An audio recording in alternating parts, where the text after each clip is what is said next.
Avant de plonger dans cette histoire incroyable, pensez à vous abonner à la chaîne et à activer la cloche. Ici, chaque récit a quelque chose à dire, et vous ne voudrez pas en manquer un seul.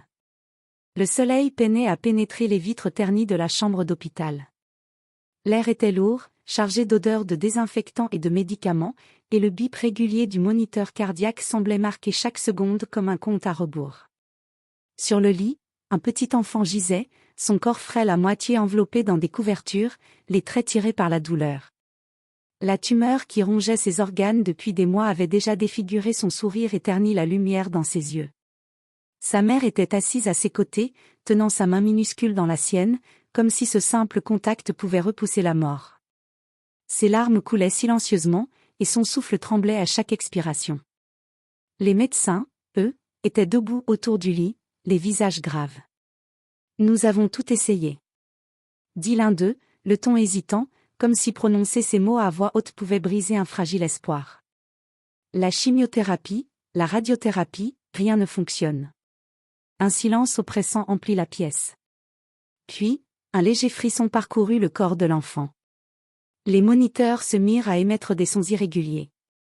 La mère se pencha, inquiète. « Mon ange, ça va ?» Alors, quelque chose d'inexplicable se produisit. Une lumière douce, presque irréelle, commença à émaner de son petit corps. Elle irradiait de l'intérieur, enveloppant la chambre d'une chaleur douce et rassurante. La tumeur, que les médecins avaient examinée des dizaines de fois, semblait se rétracter, disparaître sous cette énergie mystérieuse. Les yeux de l'enfant s'ouvrirent alors, brillant d'une lueur que personne ne pouvait expliquer. « C'est impossible !» murmura l'un des médecins, incapable de détourner le regard. La mère sentit quelque chose de chaud se répandre dans ses mains, comme si l'amour et l'espoir du monde entier s'étaient concentrés dans ce petit corps. Et dans cette lumière, le miracle se manifesta pleinement, l'enfant bougea ses doigts, puis ses bras, puis s'assit lentement, comme pour montrer que la vie avait repris le dessus. Les médecins, stupéfaits, prirent conscience qu'ils venaient d'être témoins d'un événement qui défiait toute science, toute logique. L'enfant sourit à sa mère, un sourire pur, rempli d'innocence et de promesses. Dans ce moment suspendu, un espoir immense naquit dans le cœur de tous ceux présents. Ce qui venait de se passer ne pouvait pas s'expliquer, mais il venait de changer leur vie à jamais. La chambre était encore baignée de la lueur douce qui émanait de l'enfant.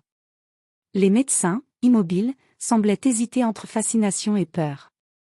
Aucun d'eux n'osait parler, comme si le simple son de leur voix risquait de briser le moment. « Regardez, regardez ça !»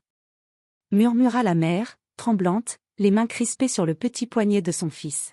« Tu m'as guéri. » Sa voix s'étrangla dans un sanglot, incapable de formuler la gratitude qui débordait de son cœur. L'enfant, encore faible, fit un effort pour se redresser. Chaque mouvement semblait imprégné d'une énergie nouvelle, comme si son corps avait été réécrit, régénéré par quelque force invisible. Ses yeux brillaient d'un éclat qu'aucune maladie ne pouvait ternir, et il leva la main vers le moniteur cardiaque. À la stupéfaction de tous, le bip s'accéléra, puis se stabilisa parfaitement. Le moniteur indiquait désormais un corps parfaitement sain. L'un des médecins, pâle, murmura « C'est psychologiquement impossible ». Mais l'enfant ne s'arrêta pas là. Avec un geste presque imperceptible, il posa sa main sur la machine qui contrôlait son traitement. Comme un souffle magique, l'écran s'éteignit puis se ralluma, indiquant que toutes les analyses étaient désormais normales. La pièce entière sembla vibrer d'une énergie subtile mais puissante. La mère s'agenouilla près du lit, serrant son enfant dans ses bras. « Comment est-ce possible ?» sanglota-t-elle.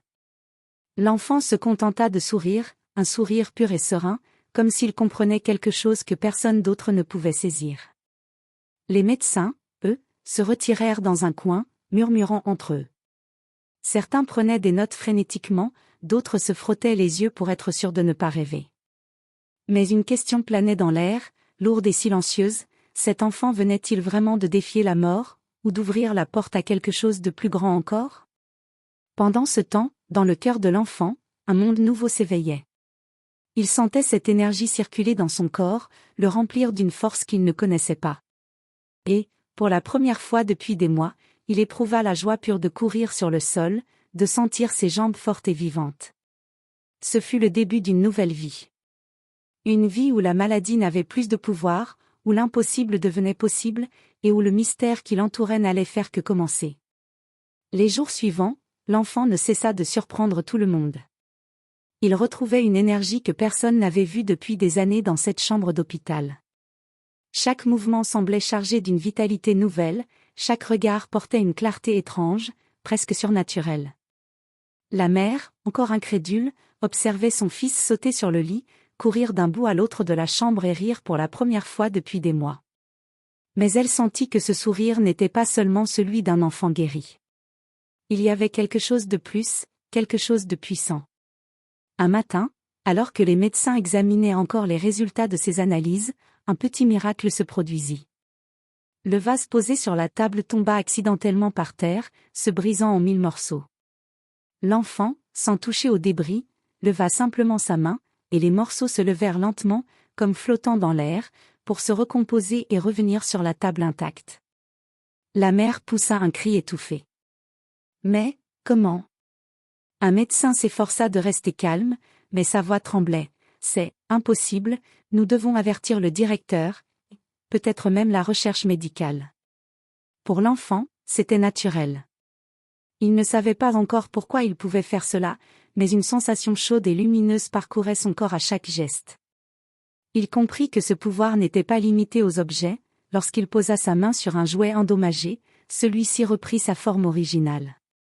Quand il approcha sa main de la plante flétrie sur le rebord de la fenêtre, elle s'épanouit instantanément, comme si la vie revenait à elle par sa simple présence. Mais avec ces dons naissait aussi une question: comment le monde allait-il réagir à un enfant capable de tels miracles?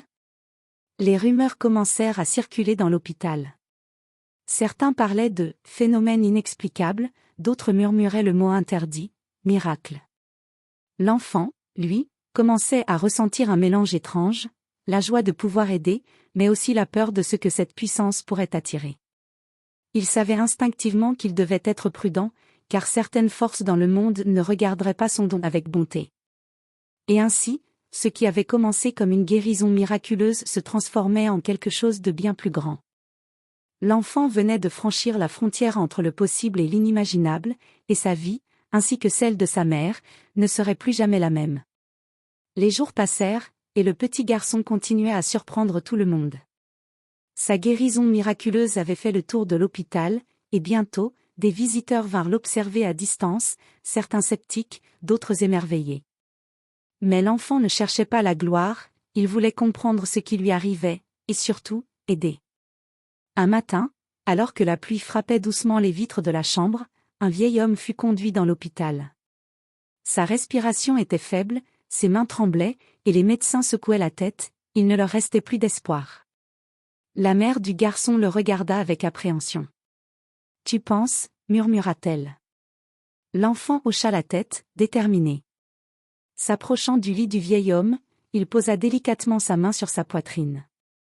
Une chaleur douce se répandit à travers lui, et un souffle lumineux sembla circuler entre leurs corps. Les moniteurs, qui indiquaient auparavant un cœur vacillant, se stabilisèrent. Les yeux du vieil homme s'ouvrirent, emplis d'étonnement et de reconnaissance. Les médecins, stupéfaits, se tenaient à distance, incapables de comprendre ce qu'ils venaient de voir. Certains prirent des notes frénétiques, d'autres murmurèrent « c'est un miracle vivant ». Mais le garçon comprit rapidement que son don avait des limites. Chaque guérison le fatiguait, chaque utilisation de sa lumière intérieure demandait plus d'énergie. Il ne pouvait pas tout sauver, ni tout réparer. La responsabilité de ce pouvoir, qu'il n'avait jamais demandé, pesait désormais sur ses épaules frêles.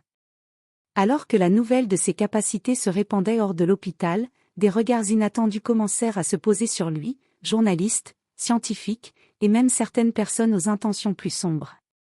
L'enfant, malgré sa force retrouvée, sentait que le monde extérieur pouvait être dangereux. Mais il savait aussi qu'il ne pouvait pas reculer. Chaque vie qu'il pouvait sauver valait le risque. Chaque sourire qu'il ramenait à quelqu'un était une victoire contre l'injustice, contre la maladie, contre le désespoir. Et dans son cœur, il y avait une certitude, ce miracle qui avait commencé dans une chambre d'hôpital allait changer le monde, mais le monde serait-il prêt à l'accepter? La nouvelle de l'enfant miraculeux s'était répandue bien au-delà de l'hôpital. Bientôt, ce n'étaient plus seulement les médecins ou les proches qui parlaient de lui, mais des journalistes, des scientifiques et même des inconnus aux intentions mystérieuses. L'enfant, lui, continuait à s'exercer, à comprendre la portée de ses pouvoirs, tout en restant proche de sa mère, son unique ancre dans ce monde devenu soudainement effrayant. Un soir, alors que la pluie tombait en rideau sur la ville, un homme en costume sombre pénétra dans la chambre, sans prévenir. Il affichait un sourire poli, mais ses yeux étaient froids, calculateurs. « Bonsoir, jeune homme. » dit-il doucement. « J'ai entendu parler de toi. De tes dons ?» L'enfant recula instinctivement, sa mère se mettant devant lui.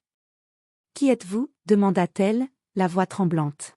« Je suis un observateur. Et je veux t'aider à comprendre ton potentiel. » Sa voix était douce, mais l'enfant sentit une tension sous-jacente, comme une menace silencieuse. Il avait déjà guéri plusieurs personnes à l'hôpital, mais pour la première fois, il sentit une peur réelle. Ce pouvoir, aussi merveilleux soit-il, attirait aussi des regards dangereux. La lumière qu'il faisait jaillir pour sauver la vie semblait désormais attirer ceux qui voulaient la contrôler. Malgré la peur, l'enfant prit une profonde inspiration. Il leva la main, et une faible lueur émana de ses doigts, comme un avertissement. L'homme recula légèrement, surpris, mais son sourire ne disparut pas. « Je vois que tu as compris. » dit-il. « Mais ce n'est que le début.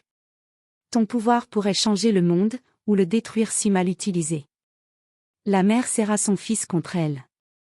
Elle sentait que ce monde, qui venait de célébrer le miracle, commençait à montrer son côté sombre. Mais elle vit aussi la détermination dans les yeux de son fils. Malgré son jeune âge, il comprenait que sa mission allait au-delà de la simple guérison. Chaque vie sauvée était une lumière dans l'obscurité, et il ne pouvait pas reculer.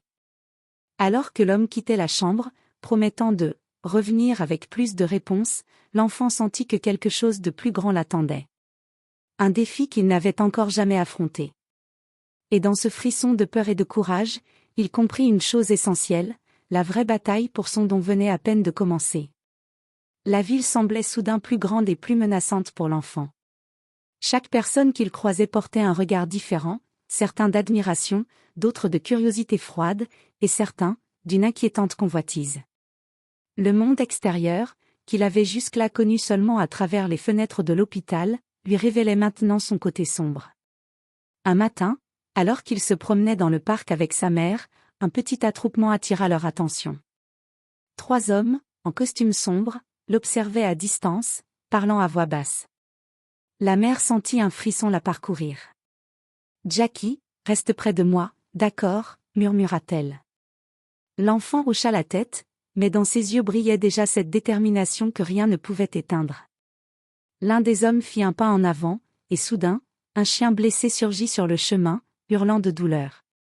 L'enfant se précipita instinctivement, posant sa main sur l'animal. Une lumière douce irradia de ses doigts, et le chien, à peine blessé, retrouva ses forces et bondit joyeusement. Les hommes en costume échangèrent un regard inquiet. « Il est plus fort que prévu » murmura l'un d'eux. « Nous devons le capturer avant que cela n'attire l'attention du public. » L'enfant sentit cette menace, mais aussi une étrange confiance en lui. Ses pouvoirs n'étaient pas seulement un miracle, ils étaient une protection, une lumière contre ceux qui voudraient l'exploiter. Il prit la main de sa mère, et ensemble, ils commencèrent à courir, sentant que la première vraie bataille venait de commencer. De retour à l'hôpital, les médecins remarquèrent son agitation. « Il a senti quelque chose. » murmura sa mère. « Quelque chose de mauvais. » L'enfant savait que ce n'était qu'un début. Son pouvoir était un don, mais il était aussi une responsabilité immense. Les ennemis se rapprochaient, et bientôt, il devrait apprendre à utiliser sa lumière non seulement pour guérir, mais aussi pour se protéger et protéger ceux qu'il aimait. Alors qu'il s'allongeait dans son lit cette nuit-là, le garçon ferma les yeux et sentit son énergie circuler à travers lui. Une promesse silencieuse traversa son esprit, quoi qu'il arrive, il n'abandonnerait jamais, et il continuerait à transformer le monde, un miracle à la fois. Les hommes en costume étaient de plus en plus proches. Ils avaient suivi chaque mouvement de l'enfant, observé chaque guérison, et maintenant ils étaient déterminés à l'utiliser pour leurs propres intérêts. Mais l'enfant avait changé. Chaque miracle, chaque vie sauvée, chaque sourire retrouvé lui avait donné une force qu'aucun danger ne pouvait éteindre. Un soir, ils apparurent enfin dans la chambre d'hôpital. La mère serra son fils contre elle, mais l'enfant, debout sur ses petites jambes, fixa les intrus avec une détermination surprenante. La lumière qui l'avait entouré pendant sa guérison commença à briller autour de lui, plus forte et plus pure que jamais. « Tu ne nous laisseras pas t'emmener » dit l'un des hommes d'une voix glaciale. L'enfant inspira profondément. Il ne pensait pas à sa peur, ni à sa fatigue. Il pensa seulement à toutes les vies qu'il avait touchées, à toutes les personnes qui avaient cru en lui. Il leva les mains, et une énergie lumineuse éclata autour de lui, emplissant la pièce d'une chaleur douce mais implacable. Les hommes reculèrent, protégés par la force invisible qui émanait de l'enfant. Chaque tentative de le maîtriser était repoussée, non par violence, mais par le miracle lui-même. La lumière semblait purifier leurs intentions, transformant leur colère et leur convoitise en une confusion totale. La mère, les yeux remplis de larmes, vit son fils sourire. « Tu vois, maman, ce n'est pas seulement pour moi, c'est pour tous ceux qui ont besoin d'espoir. » Les hommes en costume finirent par reculer, impuissants face à cette force qu'ils ne pouvaient contrôler. Ils disparurent dans la nuit, laissant derrière eux un silence presque sacré. L'enfant tomba à genoux, épuisé mais serein. Sa mère le prit dans ses bras, et ils restèrent ainsi, silencieux, entourés d'une lumière douce qui ne s'éteindrait jamais complètement. Les médecins et les infirmiers, témoins de la scène, comprirent alors que ce petit garçon n'était pas seulement miraculeux, mais porteur d'un message: le pouvoir le plus fort ne réside pas dans la force ou la peur, mais dans la lumière que l'on offre aux autres. Et ainsi, le monde changea, un miracle à la fois. L'enfant avait défié la mort, guéri des vies, repoussé l'obscurité, et surtout, montré que même le plus petit d'entre nous pouvait laisser une lumière éternelle dans le cœur des autres.